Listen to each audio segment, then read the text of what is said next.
За сайн байцгаана уу. За бид 3 дахь хичээлээ үзэх гэж байна. Өмнөх 2 хичээл дээр Монгол бичгийн үндсэн зурлага, эгш үсгийн талаар авч үзсэн. За өнөөдөр Монгол бичиг, Кирилл бичиг хоёр ямар ялгаатай юм? Кирилл бичигтэй хүн Монгол бичгийг яаж ойлгох ёстой юм бэ гэдэг үндсэн мэдээллийг та бүхэндээс өгөхөөр бэлтгэлээ. За тэгэхээр Монголын иргэн. За Монголын иргэн гэдэг маань бол тийм ээ энд янз бүрийн хүн байж болно. Гэхдээ нэгэн тал Монголын иргэн болсон бол тэр хүн монгол хэлтэй байх хэрэгтэй. Хэлтэй байх хэрэгтэй. Тэгвэл монгол хэлийг өнөөдөр 6 наснаас нь Кирилл үсгээр тэмдэглэдэг. Тим хэлний зүг бол хуулийн дагуу эзэмшүүлж байна. Тэгэхээр 6 наснаас дээш хүүхдүүл Кирилл үсгээрээ монгол хэлийг тэмдэглэдэг тим хүн байна гэсэн үг. За тэгэхээр өдөртмийн үйл ажиллагаа явуулж байгаа бүх хүмүүс л Кирилл бичгээр монгол бичгээ тэмдэглээд ирсэн. Тийм хэлний боловсралтай хүнд өнөөдөр бид нар монгол бичиг заах гэж байна. Монгол бичиг заах гэж. Тэгвэл таны үздсэн Кирилл бичиг монгол хэлийг тэмдэглэхдээ ямар зарчмаар бичдэг юм гэхээр энэ ялгаа нь болохоор ерөөсөө авианы зарчмаар бичдэг. Авианы зарчмаар бичдэг. Авианы зарчмаар бичнэ гэж юу хэлэх вэ гэхээр юу хэлэгдэж байна, юу сонсогдож байна түүнийг үсгээр тэмдэглэж бичгийг л хэлж байгаа. За ингээд энд амлах гэж явах юм бол шууд энэ 5 үсэг хэлэгдэж байна. Амлах гэд. Батлах гэж явах юм бол энэ амлахаас ялгаатай 6 үсэг аваа сонсогдож хэлэгдэж байна. Тэгвэл түүнийг тэмдэглэх үсэг цаана байна гэсэн. За тэгэхээр бид бүхэн нэг зүйлийг ойлгоорой. Би энд явцсан хүрээнд тайлбарлаж байна. Өргөн хүрээнд тайлбарлах алба заавал байхгүй. Авианы зарчим зөвхөн байдгүй юм шүү. Кирилл бичиг гэдэгт бол цаана бэлэг тэмдгийн зарчим, өнгө зүйн зарчим, өгүүл үр зүйн зарчим гэх зарчмууд бас цаана байдаг. Голлж бол авианы зарчим байдаг гэдэг энэ ойлголтыг өгье. За тэгвэл энэ 35 үсгийг урд тойрон оруулаад та ингээд монгол хэлээ өдөртмийн үйл ажиллагаанд тэмдэглээд хэрэглээд ашиглаад явж байна. Одоо нэгэнт монгол хэлтэй Монголын иргэн танд энэ Кирилл бичгийг чинь хажуугаар монгол бичгийг зааж байна. Тэгэхээр эндээс нэг зүйлийг монгол бичиг сурахад та ямар ч байсан бичиг үсэг мэддэг юм байна. Тэгвэл тэр бичиг үсэг мэддэг энэ Кирилл үсэг мэддэг энэ чадвар дээр чинь монгол хэлийг яаж цааш нь заах хэрэгтэй юм бэ? Тэгвэл энэ бичгийг ашиглаж Кирилл бичгийг ашиглаж монгол бичиг заана гэдэг л энэ л арга зүгэл одоо цагт бол заавал боловсрч энэний талаар судалгаа хийгдэх зайлшгүй шаардлагатай. Тэр үүднээс энэ ертөнцийн монгол бичгийн ном бол тэр үүднээс хийгдсэн тэрний дагуу бид номыг мөрдлөг болгож бол та бүхэнд хичээл зааж байна. За тэгвэл тэрхүү монгол хэлийг тэмдэглэхдээ монгол бичгээр бол үеийн зарчмаар тэмдэглэдэг. Үеийн зарчим. Тэгвэл авианы зарчим, үеийн зарчим ямар ялгаатай юм гэхээр үеийн зарчим гэдэг нь болохоор эгшиг гэгүүлэгч эсвэл гэгүүлэгч гэж ингэж эгшиг гэгүүлэгч хоорондоо салаавчилж ордог. Өөрөөр хэлбэл бид энд амлах гэдгийг шууд сонсгосноор бичсэн. Тэгвэл энд тийм ээ амлах гэдэг аамаалаах уу. Өөрөөр хэлбэл эгшиг ингээд гэгүүлэгч ингээд шууд ингээд салаавчлаа орцсон. За батлах гэж энд шууд тийм ээ энэ хоёрын хооронд хоёр гэгүүлэгч нэг дор орж яхад энд болохоор яасан гэхээр батлах гэд ба ту лаах уу гэдэг. Ерөөсөө гэгүүлэгч ингээд орцсон. Тэгээд ирэхээр бид нэр энэ зарчим нь өөрөө ялгаатай маа. Тэр сонсогдож байгаа нь огт хамаагүй хэлэгдэж байгаа нь огт хамаагүй хамгийн гол нь тэмдэглэж байгаа эгшиг нь тэмдэглэж байгаа үсэг нь үе юм аа. Үе юм. Тийм учраас ерөөсөө монгол бичгийн цагаан талхайг үзэж сурна гэдэг нь энэ үеийг сурна гэсэн үг. Үе яаж үтгэхийг сурах хэрэгтэй болж өөрч. За тэгэхээр эндээс нэмэлт нэг мэдээлэл өгчөд бүх юмыг ингээд шууд ингээд эгшиг гүйлжээр салаавчлаа өчтдөг үл их амар юм гэж хүн бодож магадгүй. Тэгвэл заримдаа тийм ээ хоёр гүйлж нэг дор орох тохиолдол гарна. Эндээс үүдээд монгол бичгийн үндсэн дөрмийн асуудал яригдаж эхэлнэ. Бас хоёр эгшиг нэг дор орох асуудал гарч эхэлнэ. Эндээс уламжлалын асуудал, эдгээр үгүй цээжлэх гэх зэргээр дараагийн асуудал яригдж эхлэх юм аа.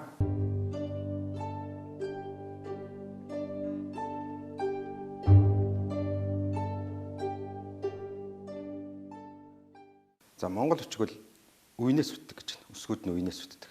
За тийм учраас гэгүүлэгч эгшиг гэдэг энэ хоёр нийлцэг болохоор үе гэж нэрлэж байгаа. Тэгэхээр бид нэр өмнө эгшгүүдийг авч үзсэн. Эгшгүүдийг авч үзэхдээ эгшиг үсэг дээр за 7 эгшгээ бүгдийг бичингүүтээ хураагаад энд эхэнд ордог 5 хэлбэрийг аваад үзсэн байдаг. Дунд ордог 3 хэлбэр, за адагт ордог 4 хэлбэр. Нийлээд бид хүн өмнөх хичээлдэр 12 ийм эхэн дундад адагт ордог хэлбэр байна гэж авч үзсэн. Тэгвэл эндээс нэгэнт тийм ээ үе үсгэж байгаа. Үе Үе яаж бүтэх юм бэхээр үе гэж юу хэлэх бэхээр нэмэ гийгүүлэгч нэмэх нь их шиг гэсэн. Энэ нийлцгийг үе гэж хэлж байгаа. Энэ нийлцгийг үе гэж хэлж байгаа. Тэгвэл энэ ямар нэг гийгүүлэгч байх нь тэгвэл энэ 7 их шиг маань болохоор бид бүхэнд энд байж байгаа. За тэгэхээр үе бүтгэхэд тийм ээ нэгэнт үе бүтгэж байгаа юм чинь энэ гийгүүлэгч энэний өмнө орох гэж байгаа учраас энд яах вэ? Энэ эхэнд нь байдаг энэ титмүүд бүгд байхгүй болно гэсэн. Бүгд байхгүй болно. Тэгвэл эндээс сургуулад бид эхэнд ордог хэлбэрийг хураа, дунд ордог хэлбэрийг хураа, адагт ордог хэлбэрийг хураа гэхээр ямар хэлбэр гарч ирж байгаа гэхээр энэ А2-ыг титмийн ингээ хураахаар за энд болохоор цаана үлдэж байгаа юм юу вэ гэхээр шүд үлдэж байна. Тэгвэл А2 үгийн эхэнд шүдээр илэрдэг юм байна. И титмийн ингээд байхгүй болохоор хураахаар бус титмүүдтэй адилхан хураахаар энэ цаана үлдэж байгаа юм нь шилд болж байна. За шилд болж байна. Оо титмийн авахаар гэдс болж байна. Өө титмийн авахаар гэдс шилд болж байна. За эхэнд тийм ээ энд 5 хэлбэр байсан бол одоо тийм ээ энд 4 хэлбэр болж хувирлаа. 4 хэлбэр болж хувирлаа. За мөн дунд ордог хэлбэрүүд А-ын шүдээр илэрнэ, И-ийн шилбээр илэрнэ, О-ов нь бүгд гэдсээр илэрнэ.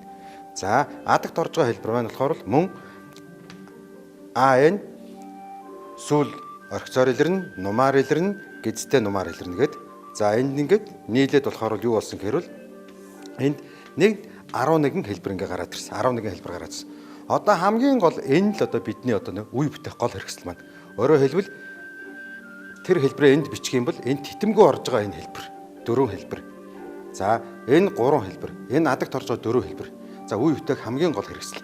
За тэгэхээр бид нэг үсгэн дээр үе бүтээж авч үзье. Ямар үсгэн вэ гэхээр л энд ингээд эн гэдэг гийгүүлэгч байна. Ардаа ямар ч одоо их шиг байхгүй. Эн гэдэг гийгүүлэгч. Энэний эхэнд орж байгаа хэлбэр, за дунд орж байгаа хэлбэр, адагт орж байгаа хэлбэр. За эхэнд орж байгаа хэлбэр нь яг нөгөө нэг үндсэн одоо титмийн махбодн дээрээс өмнө ингээд тусал тавихаар энэ бол ардаа их шиг байхгүй эн үсэг. Үгийн эхэнд орж байгаа хэлбэр нь. За мэдээж дээрээс залгадна, дороосоо залгадна гэдэг утгаараа нуруу орж ирнэ. Тэгээд шүд орлоо. Ингээд энэ болохоор дунд орж байгаа эн үсгийн хэлбэр. За адагт болохоор эн үсэг маань болохоор ардаа ямар ч их шиг байхгүй эн үсэг маань сүүлээр илэрдэг. Тэгэхээр эндээс нэг зүйлийг та бүхэн харж иж магадгүй. Энэ чинь А-ыг сүүлээр илэрнэ гэсэн шүү дээ. Гэтэл эн үсэг бас сүүлээр илэрлээ шүү дээ. За тэгэхээр яагаад энэ адил одоо дүрсээр энэ одоо авиануудыг тэмдэглээд байна гэхээр энийг ялгадаг арга байгаа. Нөгөө арга нь юу вэ гэхээр эгшгийн дараа гийгүүлэгч орно, гийгүүлэгчийн дараа эгшиг орно гэдэг нөгөө салаавчлалынхаа зарчмаар бодоод үзэхээр энэ байгаа бол эн үсэг байгаа бол энэний дээдэл заавал их шиг байх хэрэгтэй байна. А хэрвээ энэ ингээд А гэдэг Э гэдэг их шиг байж байгаа бол энэний дээдэл заавал гийгүүлэгч байх хэрэгтэй болох нь. Тийм учраас энэ адил дүрсүүдийг бол төөрч бодлох ямар ч одоо хүндрэл хэрэгшээл байхгүй ялгаж болно. За тэгэхээр одоо тэгвэл эндээс яаж бүтэх вэ гэхээр энэ үе бүтээн гэж байна шүү дээ. Үе бүтээн. Үе гэдэг маань бол гийгүүлэгч шиг бүтэн. Эхэнд орж байгаа наа үетэй яг бол энийгээ залгана гэсэн. Энэ хэлбэрийг энтэй залгахаар эхэнд орж байгаа наа үе гараад ирнэ. За ингээд энэ бол наана үе, ижилхэн наана үе. Эхэнд орж байгаа наана үе. Наана үе. За энэ эхэнд орж байгаа одоо эн үсэг дээрээс энэ шилбийг авчгаар ни үе гараад ирнэ гэсэн. Ни үе. За тэгтэл энэ хэлбэр дээрээс энэ гэдсийг авахаар ноо.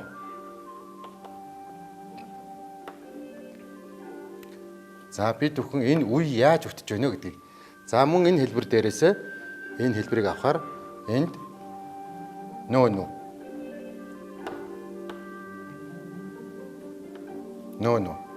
За тэгэхээр энэ эхэнд орж байгаа хэлбэр нь энэ ингээ гараад ирлээ. За тэгвэл энэ сумыг харлаа. За тэгвэл бид энийг одоо тийм ээ доор нь одоо тийм ээ энэ загварыг гаргаж одоо бас цуг хийгээд явъя. Тэгвэл эхэнд орж байгаа энэ гийгүүлэгч тийм ээ эхэнд орж байгаа эгшгийн 4 хэлбэртэй нийлээд энэ яадгүй хэрвэл эхэнд орж байгаа одоо эн үсэг гэдэг маань наагийн тийм ээ 7 үеийг бүтээдэг байна шүү дээ. Энэ наа, нэ, ни, ноо, нөө гэсэн. Эхэнд орж байгаа наагийн 7 үеийг бүтээдэг байна. Гэхдээ энэ 4 хэлбэртээр л нийлж бүтээдэг байна. За тэгвэл энэ нэгдүгээр энэ загвар нь болж байна. За одоо тэгвэл дараа нь болохоор энэ дунд орж байгаа эн үсэг гэсэн. Энэ дунд орж байгаа эн үсэг хэрвээ араасаа их шиг авах юм бол одоо энэ туслаа авч эхэлдэг. За тэгвэл дунд орж байгаа энэ хэлбэр энэ дунд орж байгаа эгшгийн 3 үеийг бүтээж энэ бүтээн. За энэ одоо яаж бүтээх вэ гэвэл энэ дунд орж байгаа хэлбэрээ за тэгвэл ингээд наана. За мөн дунд орж байгаа хэлбэр маань Энэ хоёр нийлээд ни. За дунд орж байгаа хэлбэр маань энэ гидстэйгээ нийлэхээр энэ бүхэнд бүгд нийлээд ноо гэсэн. Энэ хэлбэр. За тэгэхээр эндээс юу гэдэнд харагдав гэхээр тийм ээ. Одоо энэ дунд орж байгаа энэ гийгүүлэгч, дунд орж байгаа гийгүүлэгч тийм үү? Дунд орж байгаа тийм үү? Дунд орж байгаа энэ ихшгийн ихшгийн 3 хэлбэртэй нийлж за энэ тийм ээ наагийн дунд орж байгаа 7 үеигтэй ч. Одоо тэгэхээр эндээс одоо хамгийн анхааралтай ажиглах нэг зүйл одоо энд ирлээ. Юу гэхээр энэ адагт орж байгаа гийгүүлэгч, адагт орж байгаа ихшиг гэдэгтэй ерөөсөө холбогддгүй юм аа. Гэтэл одоо сургалтанд бол тийм ээ энийг хэлэхгүйгээс болж энийг шууд тийм ээ одоо ингэж амьлуулах энэ байдлаараа шууд зааснаас болж энд одоо бэрхшээл гардаг. Юу гэхээр энэ дунд орж байгаа гийгүүлэгч орхицоос бусад адагт орж байгаа 3 хэлбэрийг авч 7 югтээд. За тэгэхээр бид энийг авч үзье. За ингээд дунд орж байгаа юм энэ хоёр нийлж. Өөрөөр хэлбэл энэ хэлбэр энтэй нийллээ. За энэ дараа нь болохоор за энэ нийллээ. Энэ хэлбэр маань энийг авлаа. Энэ. За тэгэхээр эндээс одоо тийм ээ энийг одоо яаж одоо гаргаж өгөхөр энэ сумаа ингэж сумаа заалаа. За адгийн энэ адагт орж байгаа энэ гэсэн үг шүү дээ. Адгийн энэ 3 гэдэг. За тэгвэл энэ 3 хэлбэр маань нийлээд адагт орж байгаа наагийн 7 югтэй. Тэгвэл одоо адагт орж байгаа энэ А гэсэн орхиц яах вэ гэдэг асуулт гарна шүү дээ. Тэгвэл орхиц маань хаана очих вэ гэхээр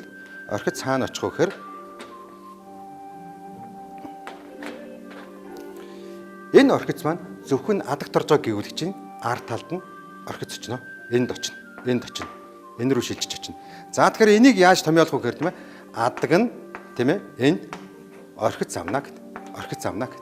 За тэгэхээр эндээс үүдээд эн үсэг гэд энэ байж гэн энэ хэлбэрээ бичлээ.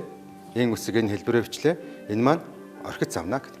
За тэгэхээр эндээс ямар мөсдгөө гэхээр эндээс болохоор наагийн тийм ээ хоёр үе үүснэ. Өөрөөр хэлбэл эр үг байх юм бол наа болно, эм үг байх юм бол нэ болно гэсэн үг шүү дээ. Ингээд бид бүхэн тийм ээ нийт 23 үе төсөг. Наагийн аймгийн 23 үе төсгийг ингээд бүтээчлээ. За тэгэхээр энэ хэлбэрээ ингээд бүтчихэд байгаа энэ хэлбэрээ болохоор шууд одоо ингээд загварт орох юм бол тийм ээ эхэнтгтэй, дундах нь адгийн 3-тай, адагт орж байгаа гэгүүлэгч орхиц авна гэдэг. Энэ томьёолоор бид хүн өсгүүдийг бүтээлээ. За тэгвэл энд ингээд наа өсгөл гэхэд зөвхөн 23 үеийг бүтээдэг юм байна. За яг энэ загвараар бүтдэг 5 үсэг байна. Энэ загвараар бүтдэг одоо 115 үе одоо ингээд байдаг юм аа. За бид наа үсгийн эхэн дундаа адагт ордог одоо хэлбэр хэрхэн яаж бүтдэг юм бэ? Ямар замаар бүтдэг юм гэдгийг авч үзлээ. За энэ бүхнийгээ нийлүүлээд бич үзүүлээ. За наа эхэнд орж байгаа наа, дунд орж байгаа наа, адагт орж байгаа наа. За тэгэд ингээд туслаа дараа нь хийж. За энэ бүхний хооронд ийм нуруугаар тусгаарлаж бичнэ гэж ерөөсөй байхгүй шүү. Хамгийн гол нь эхэнд дунд адагт орж байгаа хэлбэрийг тодохын төлөө ингэж бичлээ. За дараа нь болохоор наа, нэ. За энэ маань одоо эн үсэг шүү дээ. За үүний ардаа бас ингээд наа, нэ. За ингээд наа. За тэгэхээр энэ хэсгийг болохоор бид бүхэн болохоор энэ доотлын хэсгийг болохоор шууд одоо энийг ингээд наа гэж ингэж бичдэг. Хэрвээ ингэсэн нөхцөл болохоор энэ ингээд эн үсэг нь тустай юм. Тэгээ энтэй холбоотой шүү гэдэг нь зураасыг татж ингэж галгилж өгдөг юм аа. За ни.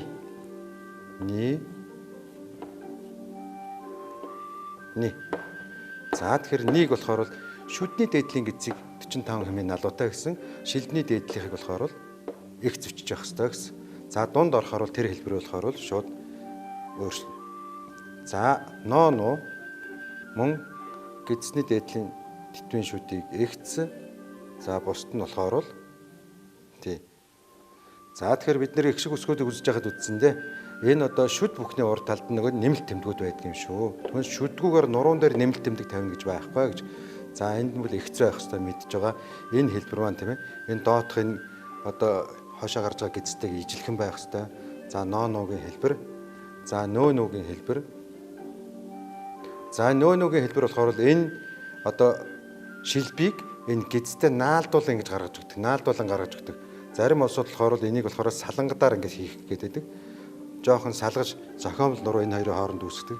Тийм байхгүй эхнээсээ сурах хэрэгтэй. За ингээд ихэн дунд надагт ордог байдлаар нь наавсгийг нуруугаар холбож бичиж үзүүллээ.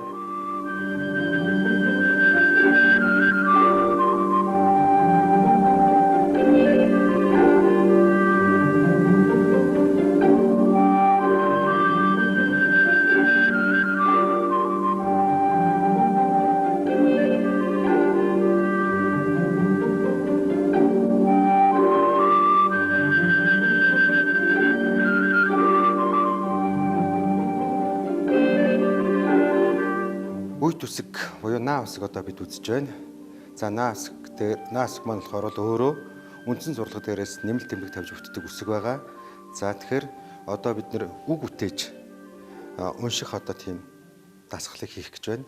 За үг үтээж унших дасгал хийхин өмнө болохоор Монгол үчгээр үйлж унших үеийн дөрвөн хэлбэр гэж байдаг. За энэ дөрвөн хэлбэр гэж ярьж байгаа болж угтаа энэ дөрв маань болохоор л өшөө одоо урд тойноо орж хэлэгдэж бол нэлээд олон хэлбэр болж боломжтой. Энэ хичээлийн явц тодорхой болно. За Монгол үчгээр их шиг гүйгүүлэгчсэн хоёр үе байна. Өөрөөр хэлбэл саяын үтсэн гүйгүүлэгч маань төгсгөлтэй ингэ байж байна. За энэ бол сүүл гэдэг маань энэ их шиг байгаа нөхцөлд энэ л гүйгүүлэгч байх хэрэгтэй. Тийм учраас бол ан, ин, он, ун гэдэг. За энд яасан гэхээр бол энэ болохоор л оо хоёр адилхан учраас энийг хоёр одоо уншаарай, оо-уугаар уншаарай, энийг өө-үгээр уншаарай гэдэг. За тэгээд ирэхээр бид нэр анхны хичээл дээр үзчихсэн гэдэг энэ амны ангаах байдлаас урууш байдал руу шилжсэн энэ дараа бүгдийг одоо ингэж уншдаг. За энийг та тэгэхээр болохоор бол ямар ч одоо юугүй бодох зүйлгүйгээр шууд унших болцоотой гэсэн. Ан, ин, он, ун. За тэгвэл одоо гийгүүлэгч шиг гийгүүлэгч үе байдаг гэж. Тэгвэл бид нэр ганцхан ин гэдэг гийгүүлэгч үзсэн учраас эхэнд орж байгаа ин, адагт орж байгаа ин хоёр. Нан, нин, нон, нун. За их шиг за ингээд гийгүүлэгч их шиг гэж ингэж салгаж одоо үйлж унших хэрэгтэй гэж. За хэрвээ ингээд ямарваа нэгэн үг байх юм бол тэр үгийг эхлээд ихшгээ салангадаар нь ганцаараа ингэ хэлнэ үү гэж. А гэж ганцаараа ингэ хэлнэ. Тэгээ энд эн үсэг байна. Эн үсэг маань сүүлэн а итэй байж байна. Тэгэхээр бид нэр энэ аач болдог, ээч болдог энийг хэзээ а гэж ялгах юм бэ гэж байгаа бол энэ толгой а байгаа бол энэ агаар л хэлэгдэнэ. Яг гэвэл эр үгэнд эргэшгэл орно. Эм үгэнд эмгшгэл орно гэсэн. Энд толгой ээ байгаа учраас энэ мөл хэдийгээр а ч гэсэн энэ дүрсээр бичигдэх ч гэсэн энийг эгээр л уншина гэж. За тэгэхээр а на э нэ и ни о но нэгдүгээр үед о байгаа бол хоёрдугаар үед о орохгүй дандаа түүнийг уугаар уншина гэдэг хууль. За нэгдүгээр үед өө орвол хоёрдугаар үед өө орохгүй түүнийг дандаа үүгээр уншина гэдэг. За тэгэхээр энд болохоор бид бүхэн бас хоёр янзаар унших болцоотой. За нэг нь оогоор нэг нь уугаар. Энийг болохоор өөгөр үүгээр. За тэгэхээр о но о но о ну у ну. За төгсгөлүүд нь л дандаа үүгээр уншигдана. Нэгдүгээрээс хойш эрг байвал уу, эмэг байвал үү орно гэдэг хуулиараа. За ингээд их шиг одоо гиг гэж гийгүүлэгч их шиг гийгүүлэгч. Ингэж салангад хэлнэ. За тэгэхээр энэ нь болохоор яаж ийм гэхээр бид энэ гийгүүлэгч гиг гэдэг ийм үе байна гэж авч үзсэн шүү дээ. Гиг гэдэг үе. Тэгвэл ийм бас үе байдаг байна. Эхлээд их шигэн дангаар нэлээд тэгээд бусдыг ингээд цогт нь хэлдэг. За тэгвэл ганц бид нэр эн гэдэг гийгүүлэгч үзсэн учраас а нан э нэн и нэн о нун о нун о нун о нун. За энийг яагаад ингэж хийж байгаа юм бэ гэхээр бид хамгийн гол нь тийм ээ эндээс үдээд нэг зүйлийг л та бүхэн ойлгох хэрэгтэй. Юуг ойлгох ёстой гэхээр бол ямар ч урт үг байж болно. Ямар ч урт үг байж болно. Тэр урт үгийг би уншиж чадахгүй гэж ерөөсөө таатагж өөрийгөө бодож болохгүй. Яах вэ гэхээр ямар ч урт үгийг уншихдаа хамгийн дээдэлд нь 3 үсэг нийлүүлээд л үйлээд салгаад явчихдаг юм байна. Тэгэхээр энэ үеийн одоо энэ дөрвөн хэлбэрүүдээ урд тойноо орно. За ингээд яг энэ байдлаараа орно. Энэ байдлаар нь одоо эхлээд ямар үсэг үзэж чинь тэрэн дээр маш сайн дадлага дасгал хийгээд тэгээд цаашаага үсэг рүү орох юм бол та үсэг уншихад бол ямар ч саад бэрхшээлгүй болно. Тийм учраас бол хурдан уншиж сурахын хамгийн гол үндэс нь ерөөсөө үеэр нь ингэж утгагүй юу байгаа. Энэний цаадал бол утга байхгүй. Гэвч одоо ингэж үеэр нь салгаж унших дадлагыг сайн хийж гин бол үгэн дээр очиход ямар ч бэрхшээл саадгүй болдог юм шүү. За тэгэхээр энд одоо үг авч үзье. За ингээд ирэхээр та бүхэн одоо тийм ээ энэ адил төрсүүдийг яаж ялах юм бэ гэж. За тэгвэл энэ Э байж чинь. Энэ Э байж чинь. Э үсэг байж чинь. За Э үсэг гэдэг нь энэ бол их шиг гэсэн үг. Их шиг гэсэн үг. За энэний ард болохоор тийм ээ энэ эн гэд гийгүүлэгч байт. Гийгүүлэгч байж. Ингээ гийгүүлэгч байж. За энэ маань болохоор бол гийгүүлэгч гэсэн үг. Гийгүүлэгч гэсэн үг. Тэгвэл монгол үгчийн үндсэн зарчим болохоор салаавчлалын зарчим байна гэсэн. Тэгвэл салаавчлалын зарчим байгаа бол энэ гийгүүлэгч юм бол энэ гийгүүлчээр заавал их шиг байх ёстой гэдэг хууль байна. Тэгвэл энэ их шиг ямар их шиг байх ёстой гэхээр тийм ээ Э гэдэг их шиг байна. За энэ нэгдүгээр Э байгаа бол тэгээд хойдох үеүүдэд дандаа М их шиг үе Э байна гэж. Тэгээ энэ Н гэсэн үг болж байна гэсэн. Н гэсэн үг болж байна. За энд мөн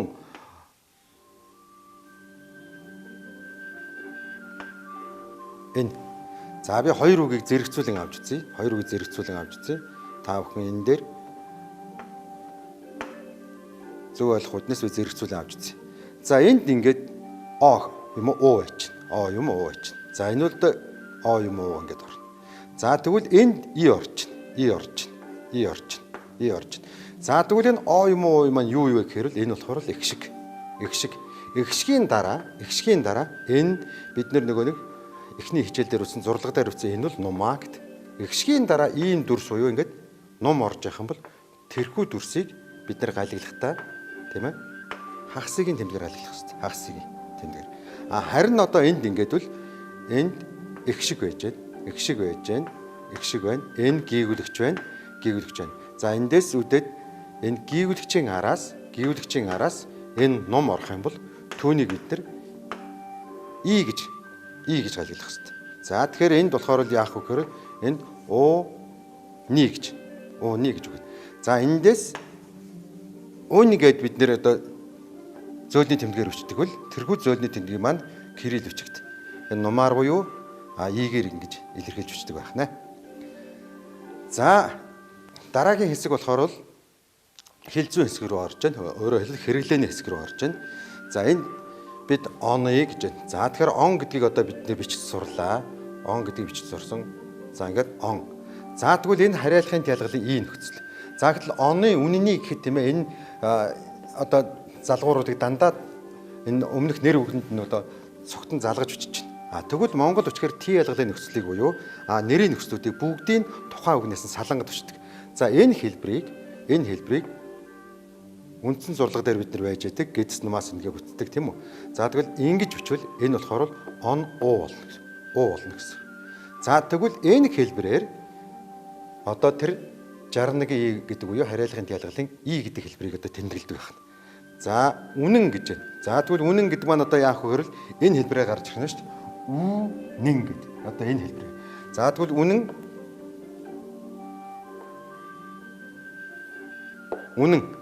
За үнэн үү гэж. За тэгвэл энд болохоор энийг болохоор эм үг байх юм бол энийг дуудахдаа үүгээр дуудана гэсэн. За эндээс сургуулаад бид нэр ямар асуудал гарч ийн гэхээр энийг болохоор эр үгэнд уу гэж дуудах нь байна. Эм үгэнд үү гэж дуудах нь байна. Энэний маань одоо утга нь болохоор И гэдэг энэ хариалахын тялгалын утга байдаг. Гол нь одоо энийг хаана өчгөө гэхээр энэний дээд талд нь заавал энэ бидний өнөөдөр үзэж байгаа эн үсгээр төгсөн үг байх хэвээр. Зөвхөн эн үсгээр төгсөн үг байх хэвээр. Эн үсгээр төгсөн үгийн араас одоо хариалахын тялгалын энэ хэлбэрээр бичнэ. Эр үгэнд дуу гэж дуудана, эм үгэнд дүү гэж дууддаг байна. За тэгвэл одоо энд ингээд бид өмнөх үгэн дээр авч үзлээ. Унь гэсэн үгийг авч үзлээ. Унь. За унь гэж. За тэгвэл одоо ингээд онцлсон энэ зөөлний тэмдэгтээ энэ хэлбэрийг болохоор бол унь гэж явах юм бол эр үг байна. Унь гэдэг маань тийм учраас энд болохоор бол ануу гэд. За үн гэж байна. За үн гэдэг үгийг болохоор бич байна. За үү үсгээ бичлээ. За ингээд эм үсгээ бичлээ. Эндээс За орхицоо уучлаа үн. За энэ үн гэдэг маань эм үг учраас энийг болохоор бол энэ үг гэдэг. За ингээд эр үгэнд ану, эм үгэнд энэ үг гэж. За тэгэхээр энэ зөөлний тэмдэг гэсэн энэ хэлбэрийг маань эр үгэнд ану гэд эм үгэнд энэ үг гэж бичдэг байна. За энийг мөн одоо шууд яг байгаагаар нь шууд ни гэж бичдэг. Ни, эн, и гэж бичдэг. Энэ бас хэлбэр байгаа. За онон нуу ой юу гэж. За бид нар эндээс харахад одоо тийм ээ энэ хагсын махсыг үзээгүй юм шиг санагдаж байгаа бох. Энэ юу усгын тэр үзээгүй штэ гэж бодож байгаа бох. А гэхдээ бидний тийм ээ одоо мэддэг үсгүүдээр энэ бүхэн маань илэрдэг байх нэ. За ингээд онон гэдгийг мэдж байгаа бид нар нуу. За тэгээд онон гэж байх юм бол дунд ордог уугаа авчиад адагт ордог уу хоёроо давхарлан бичээд энийг илтгэдэг. Он нуу гэж. За тэгэхээр бид нар энд нэг зүйлийг хараарай. Сая та бүхэнд гаргаж ирсэн энэ ой гэдэг үг байна. Энэ ихшгийн араас ой гэдэг үг. Ихшгийн араас энэ дүрс гарах юм бол энийг и гэж хагасгаар тэмдэглээрэй гэсэн. За тэгвэл одоо ингээд ой гэд ингээд энэ маань болохоор ой. За тэгээ ой юу гэд ингэж яах юм бол энд болохоор шууд асуухын үгийг болохоор шууд дунд ордог гэдээс адагт ордог гэцээр ингэ бичдэг. За тэгэхээр эндээс сургуулад бид энийг болохоор юу гэж ойлгох ёстой гэхээр энэ хэлбэрийг болохоор оо юу одоо тэгэхэд эр үгэнд байх юм бол уугаар нь эм үгэнд байх юм бол үгээр нь эр үгэнд байвал юугаар нь эм үгэнд байхад юугээр нь ингэж дууддаг байх нэ. За тэгэхээр энэ болохоор төгсгөл харгалзахгүй. Гэгүүлэгчээр төгссөн нь энэ хэлбэр байж болно, эгшгээр төгссөн нь энэ хэлбэр байж болдог. Ингэж. За тэгэхээр энэ үсгээр төгссөн одоо энэ ингээд төгсөх нөхцөл байж байна. За тэгвэл ун гэдгийг болохоор ингэж чинь. Он. За үүний араас на. Эн а. Өөрөөр хэлбэл бид одоо энэнгээр а усгч илэрдэг, энэнгээр а усгч илэрдэг. Тэгвэл 2а нэгдэр орно гэж хязгаарч байхгүй. 2а нэгдэр орно гэж хязгаарч байхгүй. Өөрөөр хэлбэл монгол хэлэнд урт гисэг гэж байдгүй. Тийм учраас энэ а юм бол энэ гийгүүлэгч ах хэвээр. За тэгвэл гийгүүлэгч байх юм бол энэ на гэдэг гийгүүлэгч байна. За унна гэж байх юм бол на. За ингээд энд анин гэж байна. Анин гэж байх юм бол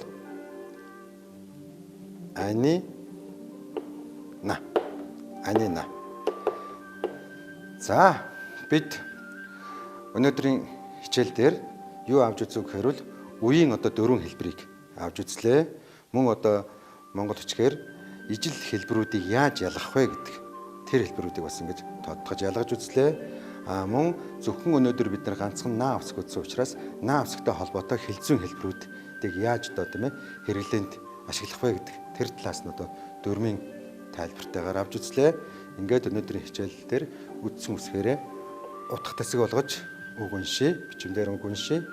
Энэ үнэн өө, энэ үнэн нөө. За үнэн өө, үнэ эн. Үнэний үн эн. Бидний одоо сая үтсэн одоо энэ дөрмөд маань л эдгээр ингээд дөрмөд байна. Энд явж байна. Ун ану унна.